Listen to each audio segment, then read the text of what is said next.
My next guest is going to be competing on Dana White's Contender Series September 3rd. We're looking forward to it. It is Gage Young joining me here on the program. Gage, how are you?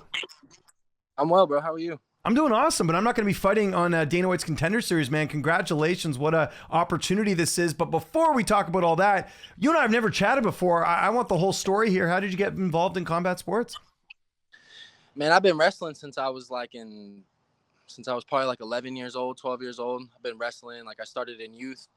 And then, I wrestled varsity all 4 years, high school. So I wrestled all the way through high school. And then I was really a big football player. So I thought I was going to go play ball in college. That didn't end up working out. So I had a period of time where I just didn't know what I was supposed to do. So like in high school, I was a big football player, big wrestler. And then in the springtime, that was my off season. So I just started kickboxing, and I had been kickboxing since I was like 16, 15 years old, probably like 4 or 5 fights, something like that. Nothing crazy, but it was just something I was kind of doing for fun on the side. And then whenever the college football shit didn't work out, I had all this energy and needed something to do. So I started fighting. In my state, you have to be 18 years old before you have your first fight. So the week after I turned 18, man, I had my first amateur fight, and I loved it. And I just dove in the deep end head first. That's awesome. I've heard from a lot of like former football players that go into MMA that it's, it's kind of similar in terms of like conditioning and all that different stuff. Like, how was the transition for you going over to MMA from the world of football? Well, it was pretty easy early on. I don't think I really knew I didn't think I know what I knew now, like about the MMA game and how like difficult it is on your body and the gas tank and everything. Like football conditioning and then fighting conditioning are completely different. Like fighting condition is the best condition I've ever been in my life. Football, you could like slack off and be lazy. You got all the rest in between plays. Like it's a massive change. Okay, there you go, man. And along with fighting, what else do you do for a living? What's paying the bills for you right now? Man, just fighting. I'm a full-time fighter, bro. Oh, good for you. I do well enough like with sponsorships. Like I'm from Sedalia, so that's like a smaller town here in Missouri. It's like an hour away from Kansas City. So that's where I was raised. And whenever I moved to train, like I started fighting as an amateur. I moved up here full-time to really immerse myself in the sport. And like we had a bunch of seasoned pros in the gym, and they were all telling me, bro, they're like, hey man, as you're an amateur, like you need to be trying to rank in sponsorships, do t-shirts, all that.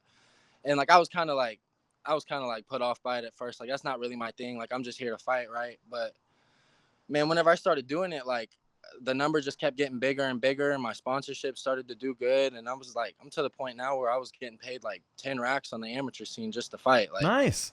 Yeah, just through sponsorships and t-shirt sales. And yeah, so I'm a full-time fighter, bro. I use the money to train, good diet, supplements, all that stuff. So the money goes right back into fighting. But yeah, and I was gonna say it's paid off for you, man. You look at your record, 8-1. I imagine you were expecting this call because, like, I think you could even make the case with your record. You could probably be going to the UFC right now, too. But I imagine when you got the call about Contender Series, this was something you were expecting.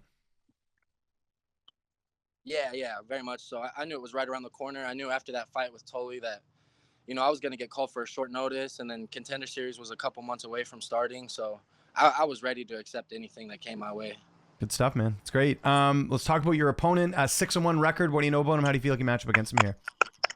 Yeah, Quillan Salkilld. I was going to let you say it because it's a bit of a tongue twister, so I'd rather you take the fall than me. But I've been saying Quillan Salkilld, but dude's good, man. He's got a good frame. He's tall. He's got reach. He's well rounded. His game's pretty well put together. It's gonna be a good competitive fight.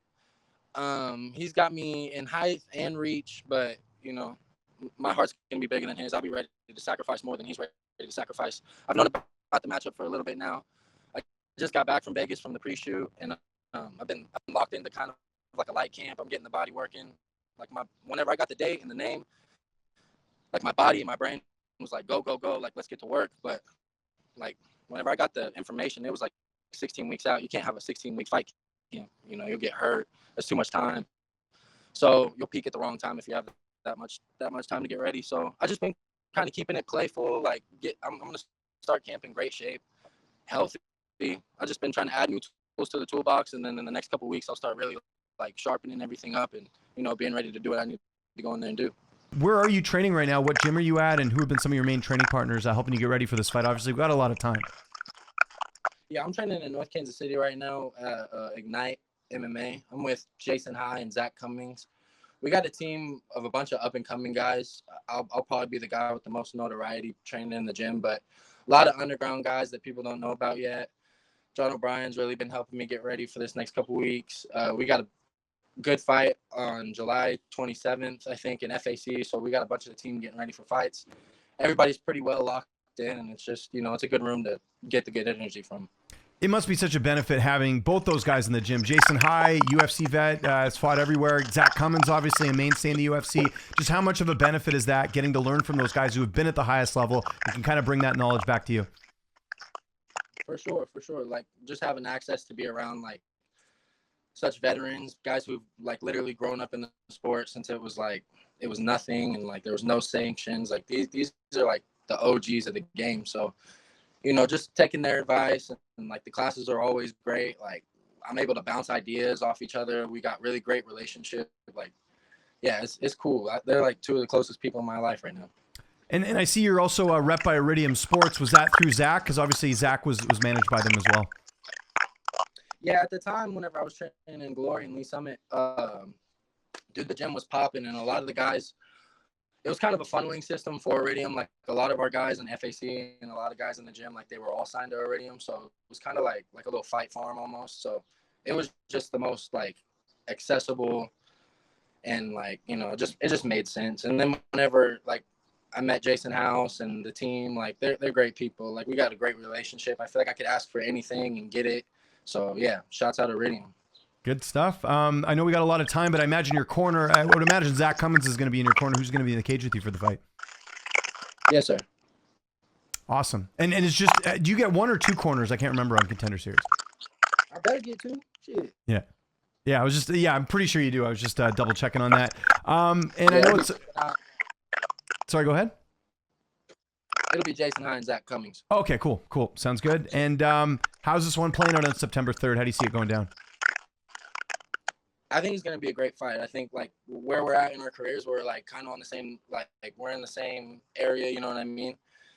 I think for the first round, we're going to go back and forth. We're going to fight for range. We're going to fight for space. We're going to feel each other out. And then, two, we're going to turn it up. It could be a 3-round banger. One of us could get clipped. We're both sharpshooters. So it's going to be a full MMA fight. I'm expecting it to be a hard 15 minutes. And, yeah, I'll be ready to go to deep waters. Not looking past September 3rd, but do you keep an eye on the UFC's division? Just thinking, this is where I could be fighting here pretty soon. Like, do you keep tabs on 155? 100%, bro. I'm tapped into every fight, every weekend, especially the lightweights. Like, with the fight being so far out, like, we've known about it for 16 weeks. Like, anything could happen. Fighting's a crazy game. He could get injured. I could get injured. I could get a short notice call for sure. That's definitely in my cards. Like, so I'm just staying ready for whatever, but keeping, what's already done and signed and written in paper, like, kind of at the forefront of my head. But even then, we have a bunch of time. I'm just training, getting in good shape, having a good time right now, and waiting for whatever to come my way. What about downtime? I know you seem like a guy who's very dedicated. You're probably in the gym all the time, but what are some other hobbies you got outside of fighting? I don't know if you're a video game guy or you watch any Netflix or watch any other sports. What else you got going on? Yeah, man, me and my lady be Netflixing all the time. I got a little puppy dog. He's like one of my main homies right now. So I spend a lot of time just playing with my dog and lounging, doing a lot of relaxing. I've been grilling a little bit recently. Just got a new grill. So I've been, trying to grill some meat and shit on the grill. I'm still getting used to, like, working the fire and shit, but we're getting the hang of it. And then, yeah, man, just eating good food, listening to good music, training hard, resting, lounging. I live this life. This is what I do. That's what I enjoy doing. That is my fun. I enjoy just relaxing. I'm a super homebody. Going to Vegas the last weekend was pretty cool. Like, just like going to Extreme and feeling the PI and the Apex. Like, that was all kind of new. It was good to shake things up. But yeah, man, for the most part, it's just fighting and resting. What was the last good thing you watched on Netflix?